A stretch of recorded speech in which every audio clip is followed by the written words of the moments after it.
You are chosen for a chosen. நீங்க எப்ப தெரியுமா உங்க ரட்சிப்பு நிறைவேறுதா தான் சொல்ல வரேன். நீங்கள் தேவன் உங்களை அழைத்த அழைப்பை எதற்காய் நீங்கள் பிடிக்கப்பட்டீர்களோ அதை நீங்கள் பிடித்துக் கொள்ளும் போது, அந்த இடத்திலே நீங்கள் வந்து நிற்கும் போது உங்கள் ரட்சிப்பு நிறைவேற ஆரம்பிக்கிறது. ஆமென், ஆமென், ஆமென். when you miss the track, நீங்க பரலோகத்துக்கு வந்துடுறீங்க, ஆனா ரட்சிப்பை நீங்க கேரி அவுட் பண்ணல, எக்ஸிக்யூட் பண்ணல. இன்னொரு வார்த்தை சொல்றது எஃபெக்டிவேட். அத இன் எஃபெக்ட்டுக்கு நீங்க என்ன செய்யல, கொண்டு வரல. இன் எஃபெக்ட்டுக்கு கொண்டு வரல. இன் எஃபெக்ட்னே ஒன்று இருக்கு. ஒரு விஷயத்தை எஃபெக்ட்டுக்கு நீங்க கொண்டு வரல. இப்போ மைக் இருக்கு பாருங்க, இந்த மைக் இருக்கு, நல்ல மைக் தானே பாருங்க, நல்ல மைக் இருக்கு. இப்போ நான் பேச போறேன், இந்த மைக் ஆஃப் பண்ணிட்டு இந்த மைக்கில் கேட்குதான்னு மட்டும் கேளுங்க. கேட்குதா? இப்போ இந்த மைக்கில் இது வரைக்கும் நான் பேசினேன், கேட்கல. ஏன்னா அந்த மைக்கை ஆஃப் பண்ணிட்டு பேசினேன். ஆஃப் பண்ணி இருக்கிற வரைக்கும் இந்த மைக் இனி எஃபெக்ட்டுக்கு என்ன செய்யல, வரல. ஆனால் எப்போ இந்த மைக் ஆன் ஆகுதோ அப்போதான் இந்த மைக்கோட பர்பஸ் வாழ்க்கையில் நிறைவேறுகிறது. ஆமென் சொல்லுவோம். அப்படித்தான் என் மேல ஒரு ரட்சிப்பு இருக்கு. இந்த ரட்சிப்பை எப்ப நீங்க கேரி அவுட் பண்ணி என்ன நோக்கத்துக்காக தேவன் என்னை ரட்சித்தாரோ அந்த நோக்கம் நான் சாவதற்கு முன்பாக என் வாழ்க்கையில் நிறைவேற வேண்டும் என்று நீங்கள் நினைக்கிறீர்களோ அப்பொழுதே அந்த ரட்சிப்பு நிறைவேற ஆரம்பிக்குது. எதற்காய் பிடிக்கப்பட்டேனோ அதை பிடித்துக் கொள்ளும்படி ஆசையாய் தொடர்கிறேன். என் அருமையான தேவனுடைய பிள்ளை, நீ ரட்சிக்கப்பட்டிருக்கிறாய் என்று தெரியும், ஆனால் எதற்காய் ரட்சிக்கப்பட்டிருக்கிறாய் என்பதை நீங்கள் சிந்தித்திருக்கிறீர்களா? இல்லை போற இடமெல்லாம் அப்படி மார்க்க போட்டுட்டு இது தப்பு இது சரி, இது தப்பு இது சரி என்று மார்க் போடுறதுக்காக மட்டும்தான் நீங்க ரட்சிக்கப்பட்டீங்களா? இல்லை, உங்களுடைய ரட்சிப்போட பர்பஸ் என்னப்பா? இருளாய் இருக்கிறது என்று புலம்புவதை விட ஒரு மெழுகுதிரியை ஏற்றி வைப்பது சிறந்ததுன்னு சொன்னான் ஒரு கவிஞன். உங்க கண்ணில் ஒரு குறை படுகிறது என்றால் என்ன தெரியுமா அர்த்தம்? என்ன அர்த்தம் சொல்லுங்க? அந்த குறையை நீங்க தான் சரி செய்யணும்னு வச்சிருக்கிறாரு. கையை தட்டுங்க அவருக்கு. எங்க ஆபீஸ்ல ஒரு பேப்பர் கிடக்குதுன்னு வச்சுக்காங்களேன், என் கண்ணில் படுதுன்னா என்ன தெரியுமா அர்த்தம்? என்ன அர்த்தம் சொல்லுங்க? அந்த பேப்பரை நான் தான் எடுத்து போடணும்னு தேவன் சொல்றாரு. அதனால என் கண்ணில் அது படுது. ஸோ உங்கள் கண்களில் குறைவுகள் காணப்படும் என்றால் நீங்கள் பாக்கியவான்கள். காரணம், அந்த குறைவை நீக்குவதற்கு தான் தேவன் உங்களை அங்கே வைத்திருக்கிறார். ரட்சிப்பு நிறைவேறட்டும். I am a chosen for a chosen. எலியாவை தேவன் தெரிந்து கொண்டார். எலியாவுக்காக சாரிபாத்தை தெரிந்து கொண்டார். When you miss your track, you are missing your address. உங்களுடைய ட்ராக்கை நீங்க மிஸ் பண்ணும்போது, உங்கள் பாதையை நீங்கள் மிஸ் பண்ணும்போது உங்கள் முகவரியை நீங்கள் இழந்து போகிறீர்கள். I know what's the power of the anointing of a commander. ஒரு கமாண்டரோட காலிங்னா என்னன்னு எனக்கு தெரியும். ஏன்னா நான் கமாண்டரா இருந்திருக்கிறேன். கர்த்தர் அடிக்கடி சொல்வாரு, டேவிட் வாஸ் a king. ஜோஆப் பேரு இஸ் a commander. ஆனா this David was previously he was a commander. அதனால ஒரு நல்ல கமாண்டருக்கு, ஒரு சரியான தளபதியாய் ஒரு ஊழியத்தில் இருந்தவனுக்கு தான் சரியான தளபதிகள் கிடைப்பார்கள் என்று நான் சொல்லுகிறேன். எப்படி கமாண்டர்? ஒரு தடவை அந்த உரியா ராஜா அவனுடைய மனைவியை இந்த தாவீது என்ன செய்தான்? எடுத்துக்கொண்டான். எடுத்துட்டு தளபதிட்ட எழுதி கொடுக்குறான். அவனை முன்னாடி விட்டு விலகிருங்கடா, அவனை கொண்டுங்கடான்றான். அவன் பதறான், தலைவா இதுவரைக்கும் இன்டர்வல் வரைக்கும் ஹீரோவா இருந்தீங்க, ஒரு செகண்ட்ல வில்லன் ஆயிட்டீங்க என்று நினைச்சு ரீபாலா ராரான்னு ஒதுங்கல. அவன் சொன்னான், என் மேல ஒரு அனாயிட்டிங் இருக்கு. That anointing is a commander anointing. எனக்கு அவங்களுடைய அர்ப்பணிப்பை பார்க்கும்போது மிரண்டிருக்கிறேன். அதனாலதான் பைபிள் அவங்க பேரெல்லாம் எழுதும்போது தேவன் அவன் அபிஷேகத்தை எப்படி பார்த்திருக்கிறார். அவனை வெட்டுறான்னு நேர போய் வெட்டிட்டு வந்தான். அவன் ரைட் ராங் தெரியாது. அவன் சொல்லுவான், என்ன தேவன் ஒரு பர்பஸ்க்கு வச்சிருக்கிறாரு. கிங் டேவிட் கூட இருக்கும்படி என்ன வச்சிருக்கிறாரு. கிங் டேவிட் செஞ்ச தப்புக்கு அதுக்கப்புறம் கமாண்டரை தாக்குனாரா, டேவிட்டை தாக்குனாரா? அவர் எவனை டீல் பண்ணுமோ அவனை சரியா டீல் பண்ணிடுவாரு. ஆனா என் வேலையை நான் சரியா பார்த்தேன், அவ்வளவுதான். நான் உள்ள பூந்து ராஜா வேலை பார்க்க முடியாது. நான் ஒரு கமாண்டர், நான் ஒரு தளபதி. எனக்கு அழைக்கப்பட்ட வேலையை நான் சிறப்பாய் செய்வேன். I am a chosen for a chosen.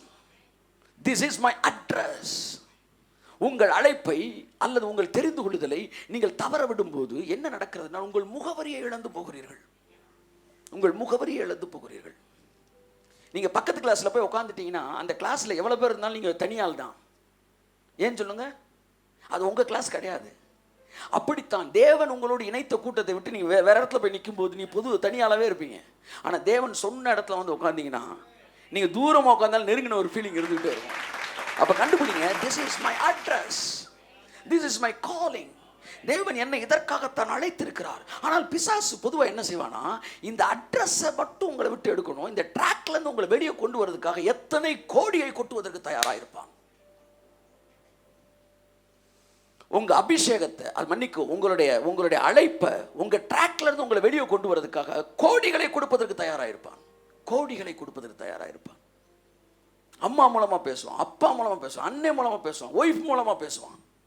அவனுடைய ஒரே நோக்கம் உங்களை அழைப்பிலிருந்து வெளியே கொண்டு வந்து உங்களை அட்ரஸ் எல்லாம் ஆக்குறது. ஆனால் இது தெரியாமல் பொண்டாட்டி பேசிட்டு இருக்கோம், அம்மா பேசிட்டு இருப்பான், அப்பா பேசிட்டு இருப்பான். ஆனால் இன்னைக்கு காலையில் நான் கண்ண முடிஞ்ச முடிக்கணும் யோசித்தேன். அட ஹஸ்பண்ட் அண்ட் ஒய்ஃப் ரிலேஷன்ஷிப் ரொம்ப ஸ்ட்ராங் ஆனதா, ஒரு லீடர் டிசைபிள் ரிலேஷன்ஷிப் ஸ்ட்ராங் ஆனதான்னு ஒரு சந்தேகமே எனக்கு வந்துருச்சு. ஏன் சந்தேகம் வந்துருச்சுன்னு ஆச்சரியமாக சொல்கிறேன். ஹஸ்பண்ட் அண்ட் ஒய்ஃப் தான், இட்ஸ் அ வெரி ஸ்ட்ராங். ஆனால் ஒரு வசனத்தை படித்த உடனே எனக்கு கதி கலங்கிருச்சு. இயேசு கிறிஸ்து சீசர்களை பார்த்து சொல்கிறாரு, எவனாகிலும் என்னை விட தன் மனைவியை அதிகமாக நேசிக்கிறவன் எவனோ அவன் எனக்கு பின்னே வர பாத்திரம் அல்ல அப்படின்னு போயிட்டார். எனக்கு கொஞ்ச நேரம் ஈரக்கொள்ளலாம் என்ன செஞ்சிருச்சு, நடுங்கிருச்சு. அப்போ லீடர்ஷிப் இருக்கிற அட்டாச்மெண்ட்டு அதை விட முக்கியமானதோ அப்படின்னு ஒரு கேள்வி என் மேலே முன்னாடி வந்து நிற்கிது.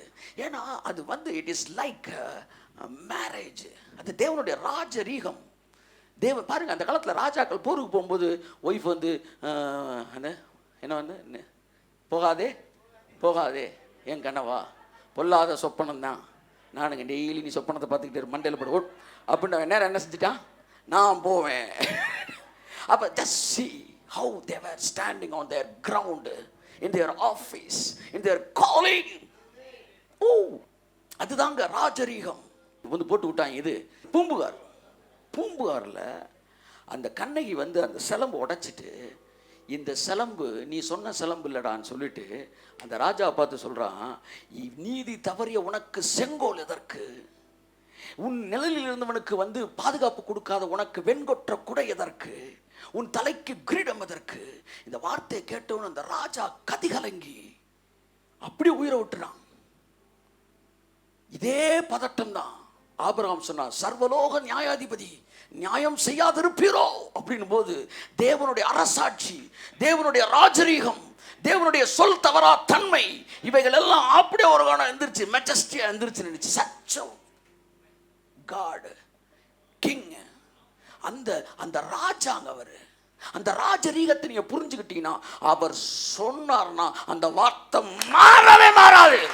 ஆமென் ஆமென் ஆமென். செங்கோல் இருக்குன்னு அதுக்கு அர்த்தம் இருக்கு, கிரீடம் இருக்குன்னு அதுக்கு அர்த்தம் இருக்கு, வெண்கொற்ற குடை இருக்குன்னு அதுக்கு அர்த்தம் இருக்கு. இந்த உலகத்து மனிதர்களே மன்னர்களாக இருக்கும்போது தங்கள் நீதி தவறும் போது உயிரை விடுகிறார்கள் என்றால், ராஜாதி ராஜா கர்த்தாதி கர்த்தர் ஒரு வார்த்தை உனக்கு வாக்குத்தத்தம் பண்ணுவார் என்றால் அதை எப்படி தவறுவார்? அந்த அபிஷேகம் தான் அப்படியே அந்த அரண்மனை அந்த போர் படை தளபதி அத்தனை பேருக்கு வருது பாருங்க. இன்னைக்கு என்ன சொல்ல வரேன்னா, உங்கள் ரட்சிப்பு நிறைவேறுவதற்கு, எக்ஸிக்யூட் ஆவதற்கு ஜாக்கிரதையாயிருங்கள், பிரயாசப்படுங்கள், ஒர்க் அவுட் பண்ணுங்க. பண்ணி உங்களுக்குள்ள என்ன காலிங், எதற்காக தேவன் அழைத்தார் என்பதை சிறப்பாய் கண்டுபிடித்து அதை சரியாய் செய்யும் போது நீங்கள் எதற்காய் பிடிக்கப்பட்டீர்களோ அதை பிடித்துக் கொள்ளும்படி பவுல் சொல்றான், ஆசையாய் தொடர்கிறேன். ஆமென் சொல்லுவோம். So complete the purpose of your calling. Your calling is a very strong calling. தேவனுடைய அழைத்திருப்பது ஒரு வலுவான அழைப்பு. அந்த அழைப்பு உங்க மனசுக்குள்ள ஒன்ன சொல்லுச்சுன்னா அதை ஸ்ட்ராங்கா நீங்க ஃபாலோ பண்ணிடணும். அது அடுத்த வசனம் சொல்றாரு, அதை நிறைவேற பிரயாசப்படுங்கள், ஏனென்றால் ஏனென்றால் தேவன் தாமே தம்முடைய தயவுள்ள சித்தத்தின்படி உங்களுக்குள் விருப்பங்களையும் செய்கைகளையும் உண்டு பண்ணுகிறவராய் இருக்கிறார். அப்படின்னா என்ன அர்த்தம்னா, உங்க விருப்பம் விருப்பம் விருப்பம் விருப்பம் எங்க இழுக்குதோ அங்க உங்க அழைப்பு அழைப்பு அழைப்பு இருக்குன்னு அர்த்தம். ஆமேன், ஆமேன், ஆமேன். ஏன்னா தேவன் உங்களுக்குள்ள விருப்பத்தை கொடுக்கிறாருனாலே, அப்போ உன்னை கண்டுபிடிச்சுக்கணும், ரட்சிப்பு இதன் மூலமாய் நிறைவேற போகுது. ஏதோ ஒரு காரணத்துக்காக தேவன் ஒரு குறிப்பிட்ட சபையை நோக்கி உங்கள் கால்கள் ஓடும் என்றால், உங்களுக்குள்ள ஒரு விருப்பம் வரும் என்றால், உங்கள் ரட்சிப்பை நிறைவேற்றக்கூடிய ஒரு காரியங்கள் அங்கே இருக்கிறது என்று அர்த்தம். அங்க இருக்கிறவர் உங்க ரட்சிப்பை நிறைவேற்றுறதுக்கு உங்களுக்கு வேலை செய்யறவர்னு அர்த்தம். You are working out for the completion of the salvation. எப்படிலாம் இந்த சால்வேஷன் கேரி அவுட் ஆகுது, நிறைவேறுது என்பதை ஒரே ஒரு விஷயத்தை மட்டும் இன்னைக்கு நான் சொல்லிட்டு அனுப்புகிறேன் உங்களுக்கு. அடுத்த வாரம் தொடர்ந்து ராஜரீகத்தை பார்ப்போம். ஏசாயா 46:11 வாசிங்க. உராஞ்சுகிற ஒரு பட்சியை கிழக்கில் இருந்தும் என் ஆலோசனையை நிறைவேற்றும் மனுஷனை தூர தேசத்தில் இருந்தும் வர வளைக்கிறவருமாய் இருக்கிறேன். என் ஆலோசனையை, இங்கே பாருங்க, உங்கள் லைஃப்பில் ஒரு திட்டத்தை தேவன் கொடுத்துருப்பார், ஒரு அழைப்பை தேவன் கொடுத்துருப்பார், ஒரு பர்பஸ் தேவன் வச்சிருப்பார். ஆனால் அந்த திட்டத்தை நிறைவேற்றக்கூடிய ஒரு மனுஷனை தேவன் வெளியில் வச்சிருப்பார். ஆமேன். எல்லாம் சொல்லுங்க.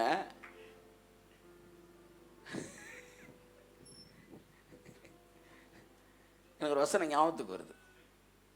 அப்படின்னா என்னன்னா, அது அப்புறம் பேசுவோம் வசனத்தை. அழைப்பு உங்களுக்குள்ள இருக்கு. எல்லாம் சொல்லுங்க, அழைப்பு எனக்குள்ள இருக்கு, எனக்குள்ள இருக்கு. அதை நிறைவேற்றுற ஆளு வெளியில் இருக்கிறாரு. கர்த்தர் சொல்றாரு, என் ஆலோசனை எல்லாம் உன் வாழ்க்கையில நிறைவேற்றுறதுக்காக ஒரு மனுஷனை நான் தூர தேசத்திலிருந்து கொண்டு வருவேன். அந்த மனுஷனை உன்னோட நான் இணைப்பேன். அவன் இணைஞ்ச பிறகுதாண்டா உன் வாழ்க்கையில நான் சொன்ன தீர்க்க தரிசனங்கள், வார்த்தைகள், ஆசீர்வாதங்கள் எல்லாவற்றையும் நிறைவேற ஆரம்பிக்கும். கரங்களை தட்டி கர்த்தருக்கு நன்றி சொல்லு.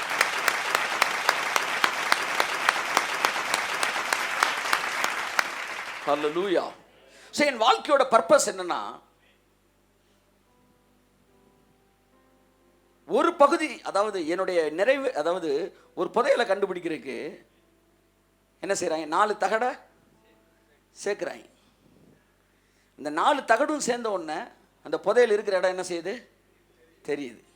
ஒரு தகடுல பாதி தான் இருக்கும். இப்போ உங்க தகடு இருக்கு பார்த்தீங்களா, தகடு தகடு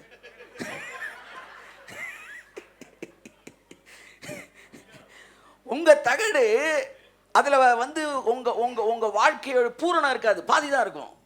ஆனா தேவன் வச்சிருக்கிற டிவைன் கனெக்ஷன், தேவன் சொல்லி இருக்கிற அந்த சரியான தளபதி அல்லது சரியான ராஜா அல்லது சரியான ஆலோசகன் அல்லது சரியான மந்திரி அல்லது சரியான உடன் ஊழியர் அல்லது சரியான ஒரு சப்போர்ட்டர் உங்களோடு இணையும் போது உங்களுடைய படம் பூரணமாக ஆரம்பிக்கிறது. உங்கள் ரட்சிப்பு நிறைவேறுகிறது.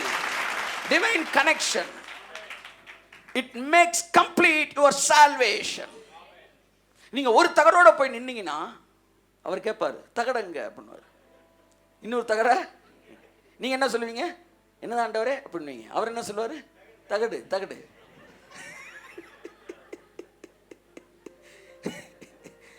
என்ன சொல்ல வரேன்னா, உன்னை புரிஞ்சுக்கங்க, நான் பெரிய ஆளு, நான் யாரு, எனக்கு எல்லாம் தெரியும், நான் ஒரே ஆளே உலகத்தை சுத்திடுவேன் அப்படின்லாம் சொல்லிக்கிட்டே இருந்தீங்கன்னு வச்சுக்கோங்களேன், தனி மரம் தோப்பாகாது.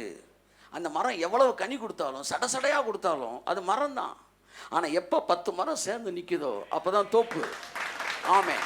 அதனால் ஒவ்வொருவரும் மற்றவர்களை தங்களிலும் மேன்மையாய் எண்ணுங்கள், அவருடைய அபிஷேகங்களை அங்கீகரியுங்கள்.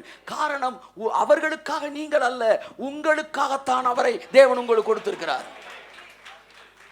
என்னை சுற்றி இருக்கிறவர்கள் அபிஷேகத்தை நான் மதிக்கிறேன், என்னை சுற்றி இருக்கிறவர்கள் மீது இருக்கிற தாளந்துகளை நான் மதிக்கிறேன், அவர்களை அழைத்த அழைப்பை மதிக்கிறேன். யோபு சொன்ன வார்த்தையை நினைவு கூறுகிறேன், என்னை தாயின் கர்ப்பத்தில் உருவாக்கினவரே அவனையும் தாயின் கர்ப்பத்தில் உருவாக்கினார். பாஸ்டர்னா மாஸ்டர் கிடையாது, மாஸ்டர் ஆஃப் ஆல் கிடையாது. எனக்கு உதவி செய்யத்தான் அவனை வச்சிருக்கிறாரு, அவனுக்கு நான் வாய்ப்பு கொடுக்கல என்கிற எண்ணம் உங்களுக்குள் இருந்தால், உங்களோடு இருக்கிற 40 வருடம் 50 வருடம் உங்களோடு மேலாக உங்களோடு இருப்பார்கள். நம் எல்லோருக்குள்ளும் தேவன் ரட்சிப்பை கொடுத்துருக்கிறாரு. அந்த ரட்சிப்பு நிறைவேறட்டும். ஆமாம், இயேசுவின் நாமத்தினால. அப்போ உங்கள் ஆலோசனை நிறைவேற்றத்தக்க மனுஷனை தேவன் உங்களோடு இணைக்கும் போது கண்டுபிடிச்சிக்காங்க, எனக்குள்ளே இருந்த ரட்சிப்பு நிறைவேற ஆரம்பிக்குது. பொருளாதார ஆசீர்வாதமாக, ஊழிய பெருக்கமாக, அல்லது வியாதி இல்லாத சரீரமாக எனக்குள்ளே வெளிப்பட ஆரம்பிக்குது. இப்போ என்ன நடக்க ஆரம்பிக்குதுன்னா, என் ரட்சிப்பு நிறைவேறுது. அந்த மனுஷன் உங்களை தனிப்பட்ட ஃப்ரெண்ட்ஷிப் வச்சிருக்கிறாளா மட்டும்தான் கிடையாது. ஒரு நல்ல ஒரு போதகரை நீங்கள் மீட் பண்ணிட்டீங்கன்னு வச்சுக்கோங்களேன், உங்கள் ஆலோசனை நிறைவேற்றத்தக்க மனுஷனை நீங்கள் பார்த்துட்டீங்க. உங்கள் வாழ்க்கையில் இருக்கிற வறுமையை மாற்றி ஆசீர்வாதத்தையோ, அல்லது உங்கள் வாழ்க்கையில் இருக்கிற வியாதியை மாற்றி சுகத்தையோ கொடுக்கக்கூடிய சரியான செய்தியின் மூலம் எங்கள் வாழ்க்கையை மாற்றக்கூடிய நபரை நீங்கள் பார்த்து விட்டீர்கள் என்றால், உங்கள் ஆலோசனை நிறைவேற்றத்தக்க அந்த மனுஷனை நீங்கள் கண்டுபிடித்து விட்டீர்கள் என்று அர்த்தம். This is a divine connection. எதற்காய் நான் பிடிக்கப்பட்டேனோ, முக்கியமான வார்த்தை, நான் பிடிக்கப்பட்டது உண்மை, ஆனால் எதற்காய் பிடிக்கப்பட்டேன்? 2 தருணங்கள் வாழ்க்கையில் பொன்னான நாட்கள். ஒன்று நீங்கள் பிறந்த நாள், இன்னொன்று நீங்கள் ஏன் பிறந்தீர்கள் என்பதை புரிந்து கொண்ட நாள். நீங்கள் புரிந்து கொண்டீர்கள் என்றால் அதுதான் வாழ்க்கையில் அர்த்தமே அன்னைக்கு வருது. சரி, அப்போ என்னை சுற்றி இருக்கிறவர்கள் என்னோடு என் வாழ்க்கையில் நல்ல என் வாழ்க்கையில் என்னை வச்சு தேவன் வச்சிருக்கிற திட்டத்தை நிறைவேற்றக்கூடிய உறவுகளைத்தான் தேவன் எனக்கு தர்றாருன்னு நான் கண்டுபிடிச்சிட்டேன்னா, இனிமே நான் பெருமையாக இருப்பேனா தாழ்மையாக இருப்பேனா? தாழ்மை தானாக வரும். இந்த ஊழியத்துக்கு 100 ரூபாய் ஒருத்தர் கொடுக்குறாருன்னா கூட அவரை இந்த ஊழியத்தில் தேவன் இணைத்திருக்கிறார். அவர் வாழ்க்கையின் ஆலோசனைகளை நிறைவேற்றுவதற்கு தேவன் என்னை அவர்கள் வாழ்க்கையில் இணைத்திருக்கிறார். என் வார்த்தைகள் மூலமாய் அவர்கள் வாழ்க்கையில் இருக்கிற ஆலோசனை தேவன் நிறைவேற்றத்தக்கதாய் என்ன நினைச்சிருக்கிறார். இந்த ஊழியம் உலகமெங்கும் கொண்டு செல்வதற்கு, இந்த ஊழியத்தை நிறைவேற்றுவதற்கு, எனக்கு கொடுத்த ஆலோசனை நிறைவேற்றுவதற்கு அவரை என்னிடத்தில் தேவன் இணைத்திருக்கிறார். இப்படி ஒருவர் பாரத்தை ஒருவர், அதான் கிறிஸ்துவின் பிரமாணத்தை நிறைவேற்றுங்கள். என்னவென்றால், என்னுடைய ரட்சிப்பு நிறைவேறணும். மாம்ச கோபம், மாம்ச சண்டை, கசப்பு, வைராக்கியம், இப்படி சில்லறத்தனமான காரியங்களை சொல்லி உங்களை இருக்க வேண்டிய ட்ராக்கை விட்டு வெளியே கொண்டு வரதற்கு பிசாசு முயற்சி செய்வான். அல்லது கோடிகளை கொட்டி உங்களை ட்ராக்லேருந்து வெளியே கொண்டு வரதுக்கு முயற்சி செய்வான். ஒன்று மாத்திரம் எனக்கு தெரியும், ஜஸ்டினாகிய நான் என்னுடைய ஊழியத்தை நான் வேண்டாம் என்று உதறுவேன் என்றால், நானே இல்லாமல் தேவன் ஒரு வேலையை என்ன செய்ய முடியும்? செய்ய முடியும். அவர் நினைத்தால் செய்ய முடியும். அப்ப நான் என்ன செய்றேன்? எனக்குரியதை பற்றி கொண்டிருக்கிறேன். மிகுந்த பயத்தோடும் பக்தியோடும், ஆண்டவரே நீங்க எனக்கு கொடுத்த கிருபை, இந்த பிரசங்கன்றது நீங்க எனக்கு கொடுத்த கிருபை ஆண்டவரே, அதுக்காக நான் நன்றி சொல்றேன்.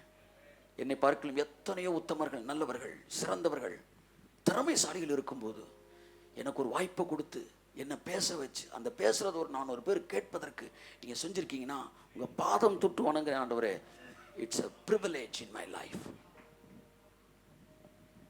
என் வாழ்க்கையில் எங்கெங்கேயும் நான் செட்டில் ஆகிறதுக்கான வாய்ப்புகள் வந்துச்சு. ஆனால் ஒன்றே ஒன்று என் மனதின் ஆழத்தில் இருந்தது, I never miss my address. I never miss my address.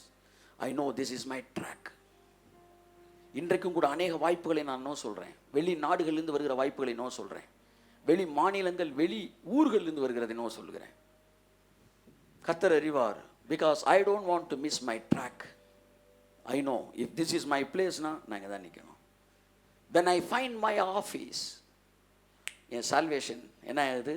Carry out ஆக ஆரம்பிக்குது, நிறைவேற ஆரம்பிக்கிறது, நிறைவேற ஆரம்பிக்கிறது. அப்படி உங்கள் ஆஃபீஸை நீங்கள் கண்டுபிடிச்சிட்டிங்கன்னா அதில் இணைந்திருங்கள். உங்கள் உறவுகளை நீங்கள் கண்டுபிடிச்சிட்டிங்கன்னா அதில் இணைந்திருங்கள். உங்கள் தலைவரை நீங்கள் கண்டுபிடிச்சிங்கன்னா அதில் ஒட்டி கொண்டிருங்கள். காரணம், அவர்தான் உங்கள் மீது இருக்கிற ஆலோசனையை நிறைவேற்றுவதற்காய் தேவனால் அனுப்பப்பட்டவர், அல்லது அதுதான் நீங்கள் எதற்காய் பிடிக்கப்பட்டீர்களோ அது நிறைவேறுவதற்காக கொடுக்கப்பட்டது. இப்படி இருக்கும்போது நெகட்டிவ் திங்ஸ் இருக்கும், மைனஸ் இருக்கும். என் கூட இருக்கிறவர்கிட்ட மைனஸ் இருக்கும், எனக்கு தெரியும். உங்கள்கிட்ட இருக்கிற மைனஸ் அவருக்கு தெரியும். தேவன் என்ன செய்கிறாரு? பர்பஸாகவே அதை விட்டு வைக்கிறாரு. ஏன்னா ஒன்றை எனக்கு கற்றுத்தருகிறார். ஏனென்றால் தேவனுடைய ராஜ்யம் பெர்ஃபெக்ஷனில் கட்டப்படலை, அஃபெக்ஷன்லாம் கட்டப்படுது, லவ்வில் கட்டப்படுது. It's the world of love. It's a world of love. So கர்த்தர் நல்லவர். உங்களோட கூட பேசுவதற்கு தேவன் கொடுத்த வாய்ப்புக்கு நன்றி சொல்லுகிறேன். ஸோ உங்களிடத்தில் பவுல் சொன்ன அதே வார்த்தையை நான் சொல்லி முடிக்கிறேன். உங்கள் ரட்சிப்பு நிறைவேறுவதற்கு, பக்கத்தில் பார்த்து சொல்லுங்கள், உங்கள் ரட்சிப்பு நிறைவேறுவதற்கு, கம்ப்ளீட் ஆகிறதுக்கு, கேரி அவுட் ஆகிறதுக்கு, எக்ஸிக்யூட் ஆகிறதுக்கு, இன் எஃபெக்டுக்கு வர்றதுக்கு, ஃபுல்ஃபில் ஆகிறதுக்கு பயத்தோடும் நடுக்கத்தோடும் பிரயாசப்படுங்கள். ஏனென்றால் தேவனே தம்முடைய தயவுள்ள சித்தத்தின்படி உங்களை விருப்பங்களை கொடுத்து சரியான இடத்தில் இணைக்கிற தேவனாய் இருக்கிறார். ஆமென். நான் கொடுக்கிற ஊழியத்தை நான் கொடுத்துருக்காருன்னா நான் அதற்காய் பிடிக்கப்பட்டிருக்கிறேன். அதற்காய் பிடிக்கப்பட்டிருக்கிறேன். எனக்கு பேசுகிற ஊழியத்தை கொடுத்துருக்கிறார் என்றால் அதற்கு நான் பிடிக்கப்பட்டிருக்கிறேன். தாவீது கோலியாத்தை கொன்று இஸ்ரவேல் நாட்டை காப்பாற்றினானா இல்லையா? ஆமென் சொல்லுங்க. ஆமாம், இது பாதி கதை தான். தாவீது கோலியாத்தை கொன்னது பாதி கதை. மீதி கதை நான் சொல்கிறேன் கேளுங்க. கோலியாத்துக்கு எத்தனை பேர் இருந்தாங்க? அண்ணன் தம்பி 5 பேர் இருந்தாங்க டோட்டலாக, கோலியாத்தை சேர்த்து. அதனால கல் எத்தனை கல் எடுத்தான்? 5 கல் எடுத்தான். உடனே அதை அதிசயமான ஒரு ஆலோசனை கருத்தர் கொன்னே விடுவேன், அதுக்கு சம்மந்தமே கிடையாது. இல்லை சார் அப்போஸ்தலர் தீர்க்கதரிசிகள், அதுவும் கிடையாது. அப்போ இந்த 5 கல் எதை குறிக்குது? எதையுமே குறிக்கல. அண்ணன் தம்பி 5 பேரை காலி பண்ணுறதுக்கு 5 கல் எடுத்தான். ஆமாம், பரலோ கெப்ரியலை மிரல்றான். 5 கல்லுக்கு இப்படியே எங்கேயோ கனெக்ட் ஆக் பண்ணுறான். இப்போ உங்கள் ஆளுங்க பயங்கரமாக இருக்காங்க சார் அப்படின்றானே. 5 கல் எடுத்து சுற்றி அடித்த உடனே கல்ல கோலியாத் என்ன செஞ்சிட்டான்? காலி ஆயிட்டான். காலி ஆன உடனே இந்த 4 பேர் எஸ்கேப் ஆனாலும் அவங்க உட்காந்து பிளான் பண்ணாங்க, இந்த தாவீதுக்கு சாவுன்னு ஒன்று இருந்துச்சுன்னா அது நம்ம கையால் தாண்டா இருக்கணும் அப்படின்னு சொல்லிட்டு எல்லாம் கோலியாத் கல்லறையில் மண் எடுத்து சத்தியம் பண்ணிட்டாங்க. இங்கே தாவீது அதெல்லாம் தெரியாமல் சுற்றிக்கிட்டு இருக்காரு. ஒரு 20 வருஷம் கழிச்சு திரும்ப பெலிஸ்தீர்களோட சண்டை வருது. இப்போ தாவீது கொஞ்சம் என்ன ஆகிட்டாரு? வயசாயிட்டார். So very fantastic story. அப்போ போர் மும்பனமாய் நடந்து கொண்டு இருக்கிறது. தாவீது கத்தி எடுத்து உள்ள சுற்றிக்கிட்டு இருக்கிறான். சுற்றிக்கிட்டு இருக்கும்போது அப்படியே 4 பேர் அண்ணன் தம்பி கண்ணை காமிச்சு அப்படியே ரவுண்ட் பண்ணிட்டாங்க. தாவீதை ரவுண்ட் பண்ணிட்டாங்க. எங்கள் அண்ணனை கொண்டுட்டு அவனை கொல்லாம விட மாட்டேன்டான். தாவீது கத்தி எடுத்து சண்டை போடுறான். அவனால் என்ன செய்ய முடியல, பழைய பலன் இல்லை. அப்படியே போட்டு என்ன செய்யறாங்க? அமுக்குறாங்க. அமுட்டு போட்டுறான்றாங்க. அடுத்தவன் சரட்டு உருவிட்டான். செத்தானா தாவீதுன்னு போது அப்படியே தளபதி உள்ள நுழைஞ்சு அடிச்சா பாரு. அவர் அடி அப்படியே தாவீது பார்க்குறான். அவன் யாரு? அவன் பேரு தளபதி. உள்ள புகுந்து அடிச்சு இவைகளை காலி பண்ணிட்டான். காலி பண்ணப்ப அன்றைக்கு கர்த்தர் என்ற சொன்னாரு, இதே தாவீது இஸ்ரவேல் தேசத்தை எதிரியை கொன்று இவன் காப்பாற்றினான். இன்றைக்கு இவன் தளபதிகள் இவன் உயிரை காப்பாற்றினார்கள். This is what God's kingdom. This is what God's ministry. This is what God's calling. ஒரு தலைவன் எப்பொழுதும் உன்னை காப்பாற்றிக் கொண்டிருப்பதல்ல. ஒரு முறை தலைவன் உன்னை பாவத்திலிருந்து தூக்கி விடுவான், மறுமுறை தலைவனை நீ பாவத்திலிருந்து தூக்கிவிட வேண்டும். அதற்காக தான் நீ அழைக்கப்பட்டிருக்கிறாய். ஒரு முறை உன்னை தூக்கி விடுவான். ஆனால் எத்தனை சபைகள் சாபக்கேடு. அந்த பாஸ்டர் 100 தடவை அவனை ஹெல்ப் பண்ணியிருப்பாரு. ஒரு தடவை அவர் தப்பு பண்ணியிருந்தா, பாஸ்டர் தப்பு பண்ணிட்டாரியா. ஏன் நேற்று அவர் கொண்டார்ல, இன்னைக்கு நீ உள்ள போந்து நிற்க வேண்டியாள்ரா. அவன் தான்டா தளபதி. ஆமென் சொல்லுங்க.